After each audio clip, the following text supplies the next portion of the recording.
Ada si iblis ini merayu Hawa, kemudian Hawa menuruti perintah iblis, terjadilah memetik buah kolbi itu. Nah, disinilah kenapa perempuan tidak ada tempat di surga bagi Islam. Yang pertama, ketika Nabi masuk ke dalam surga, maka kemudian Nabi melihat imra'atan badaratni, ada seorang perempuan yang ingin mendahului saya. La ilaha illallah Muhammadun Rasulullah alaihi salatullah wa alihi wal ahibba. Bismillahirrahmanirrahim. Assalamualaikum warahmatullahi wabarakatuh. Alhamdulillahi rabbil alamin. Wassalatu wassalamu ala isyrafil anbiya'i wal mursalin wa ala alihi wa ashabihi ajma'in. Amma ba'd. Baik sahabat Hijrah Total, jumpa lagi di channel Hijrah Total. Baik sahabat, saya berharap ini warning duluan ya sahabat, supaya sahabat menonton video ini sampai dengan tuntas, karena ini menyangkut dengan akidah kita ya sahabat ya. Supaya sahabat tidak terjadi kesalahpahaman dalam menonton video ini sahabat. Baik sahabat, kali ini kita akan mendengarkan statement atau pernyataan dari Murtadin yang mengatakan bahwasanya perempuan itu tidak ada yang masuk ke dalam surga. Jadi perempuan itu semuanya, yang perempuan yang dalam agama Islam semuanya akan dimasukkan ke dalam neraka jahanam saudara-saudara ya. Ini adalah suatu kesadisan atau kecacatan cara berpikir saudara-saudara kita ya. Baik sahabat, ini saya mohon untuk like, share, dan subscribe juga channel ini untuk membangun channel ini dan kita menyuarakan kebenaran ya sahabat ya.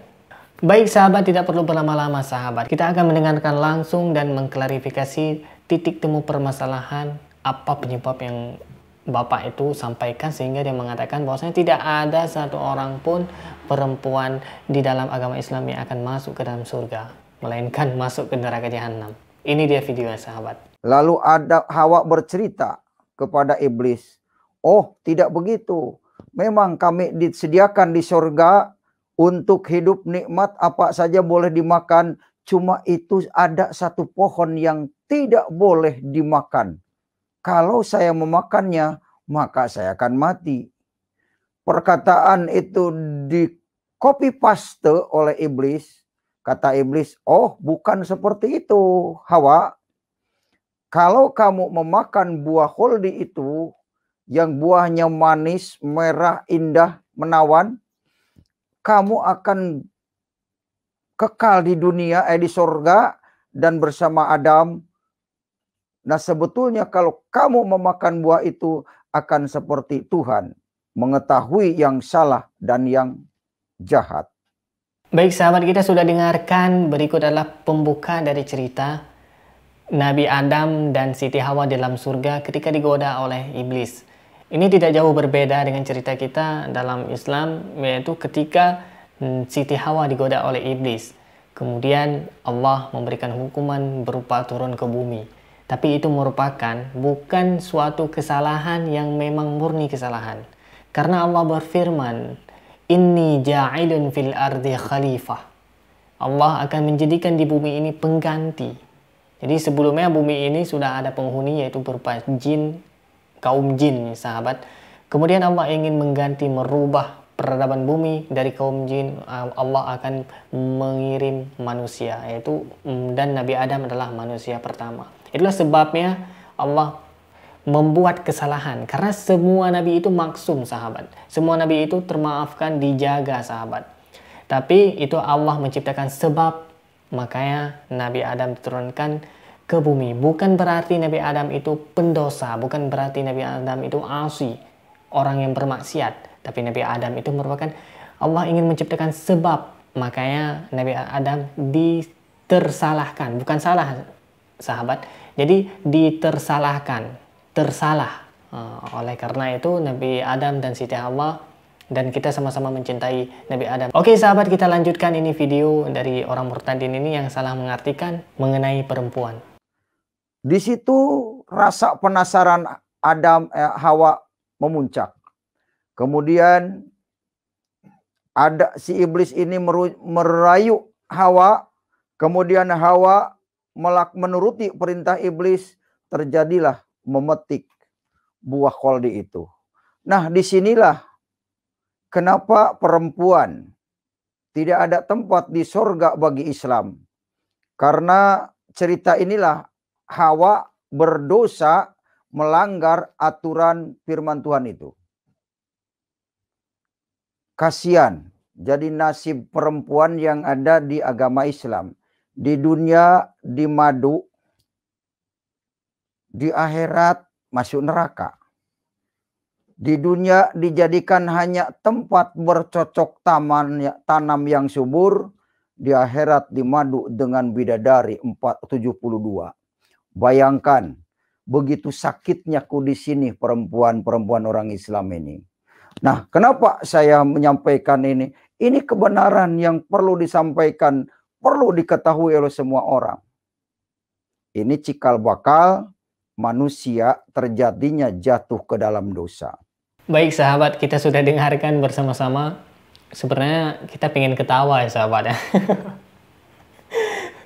Karena ini ada kekeliruan dalam Bapak ini menyampaikan bahwasanya cerita Nabi Adam dan Siti Hawa itu seolah-olah Siti Hawa tidak terampuni dosanya. Padahal Allah mengampuni dan Allah itu Maha Pengampun bagi orang-orang yang memang bertaubat. Dan kejadiannya setelah peristiwa Nabi Adam dan Siti Hawa diturunkan ke bumi, Nabi Adam dan Siti Hawa itu bertaubat, saudara-saudara ya.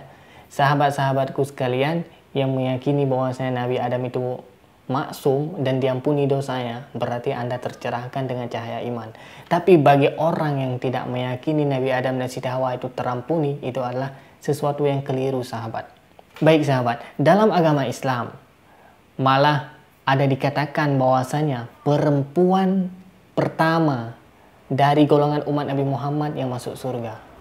Jadi ini pernah dijelaskan oleh Ustadz Abdul Somad, yaitu Ustadz kita bersama sahabat. Jadi setelah Nabi masuk sahabat, langsung masuk perempuan ke dalam surga sahabat. Jadi bahkan Allah menjamin untuk beberapa perempuan, yaitu seperti Fatimah Zuhra, Siti Fatimah Zuhra, itu adalah anak dari Baginda Muhammad SAW, akan menjadi pemimpin kaum muslimah di dalam surga sahabat sekalian. Ini adalah keutamaan-keutamaan. Siti Asia itu memang orang-orang yang memang terpilih. Kemudian ada Sumayyah, itu yang dibunuh karena raja yang zalim. Itu adalah Nabi menyampaikan langsung, surga tempatmu kembali. Itu Masya Allah saudara-saudara.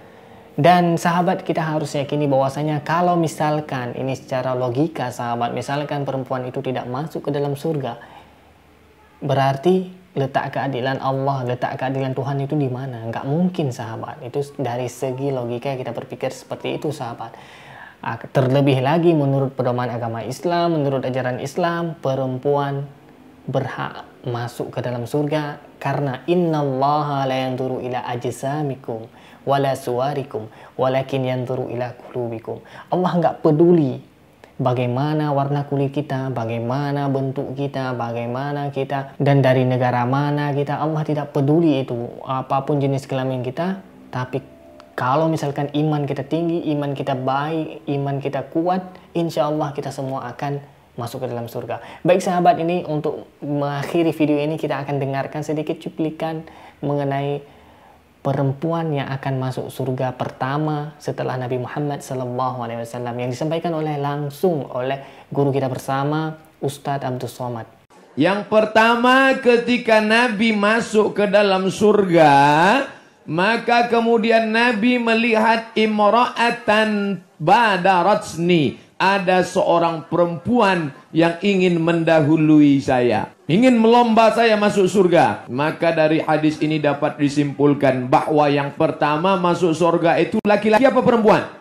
Perempuan, bukan laki-laki. Tapi yang masuk pertama laki, Nabi. Tapi di antara umatnya yang masuk surga pertama adalah perempuan. Dan Nabi bertanya, kamu siapa? Maka perempuan itu menjawab, saya adalah orang yang menyantuni anak yatim. Baik sahabat, kita sudah dengarkan sahabat. Tuh Ustaz Abu Somad menjelaskan dengan sangat-sangat jelas sahabat. Berarti tidak akan menutup kemungkinan bahwasanya hanya surga itu untuk bagi kaum laki-laki aja. Itu tidak mungkin sahabat ya. Jadi apa yang disampaikan oleh Bapak yang murtadin tadi, kita berdoa Bapak itu supaya mendapat hidayah, itu adalah kekeliruan sahabat. Jadi kita sama-sama berdoa, jangan mencaci, jangan menjudge bahwasanya sesat dan neraka jahanam tempatnya, itu tidak boleh sahabat. Kita harus menyampaikan dengan kelembutan dan kita harus mendoakan agar mereka terbuka hatinya kembali untuk menerima Islam kembali sahabat. Baik sahabat, jangan lupa like, komen, dan subscribe, dan jangan lupa di share untuk teman-teman yang lainnya supaya mereka juga tercerahkan sahabat dengan ilmu-ilmu yang sangat bermanfaat dalam video ini. Baik sahabat, terima kasih bagi yang sudah menonton. Hadanallahu wa iyyakum ajma'in. Akhiran kalam, wassalamualaikum warahmatullahi wabarakatuh. La ilaha illallah Muhammadun Rasulullah alaihi salatullah wa alihi wal ahibba